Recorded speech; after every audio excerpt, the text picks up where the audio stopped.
Alright, here we are on the InfoWars. Poland holds up Ukraine's EU membership based on Ukrainian World War II atrocities.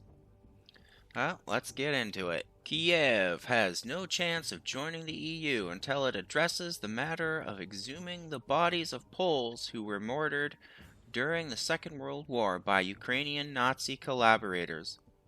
Wait, like that Ukrainian SS officer that the Speaker of the House let into Parliament? Something like that? Because if I'm not mistaken, wasn't he part of a Galicia battalion who killed Jewish people and Poles and other Ukrainians and such? And if I'm not mistaken, the Poles got pretty upset when the Speaker did that. So yeah, that probably opened up a few wounds. I've seen a few articles of people talking about Nazis. You have Hillary Clinton equating Trump to Hitler. You have the Israelis equating Hamas to the Nazis. Meanwhile, the Poles are like, hey, wait a minute. Didn't Canada just praise a Second World War SS Ukrainian? We should look into that. Anyway, continuing with the article.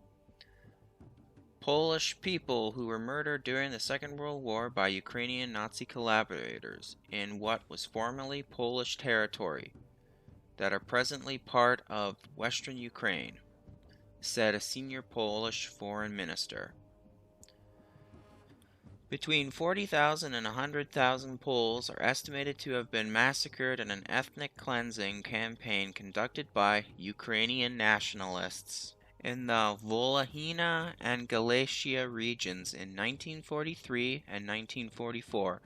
The paramilitary wing of the Organization of Ukrainian Nationalists, OUN, also known as the Ukrainian Insurgent Army, UPA, staged the massacre and helped the Nazis annihilate Jews in German-occupied territory on various occasions.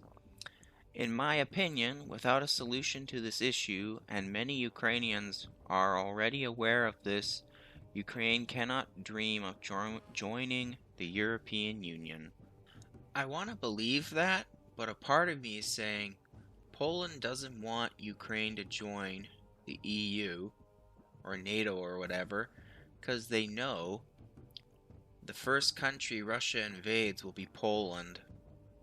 And on top of that, they'll have to worry about Belarus too, because Belarus is friends with Russia. Anyway, that's just my thought. Continuing with the article. Therefore, we will absolutely emphasize that without a solution to this issue, there will be no long-term reconciliation with Ukraine.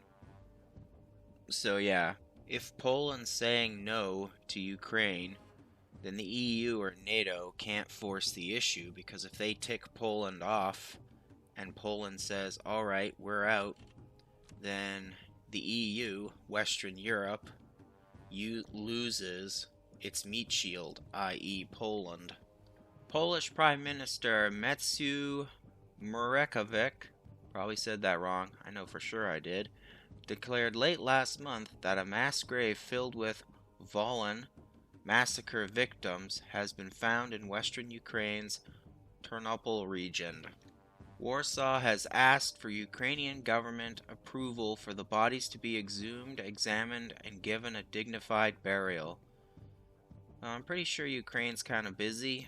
The Polish foreign minister has also called for an apology for the mass murder from Ukrainian leader Volodymyr Zelensky. Yeah, I don't think they'll get it.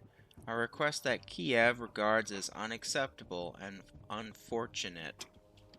Furthermore, Kiev's continued tributes to QUN leaders, including Stepan Bander, who was elevated to the status of a national hero in 2010, has tested Ukraine's bilateral relations with Poland. Alright, now I'm curious, who's this Stepan Bander person? I gotta Google that. This is who I found. Stepan Bander. So why do the Polish people not like him? Nazi collaborator whose followers called Banderites were responsible for massacres of Polish, and Jewish civilians during the Second World War. Many Ukrainians, however, hail him as a role model hero or as a martyred liberation fighter.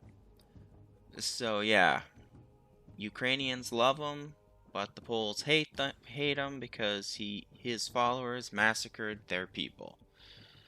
Yeah, that would be very controversial.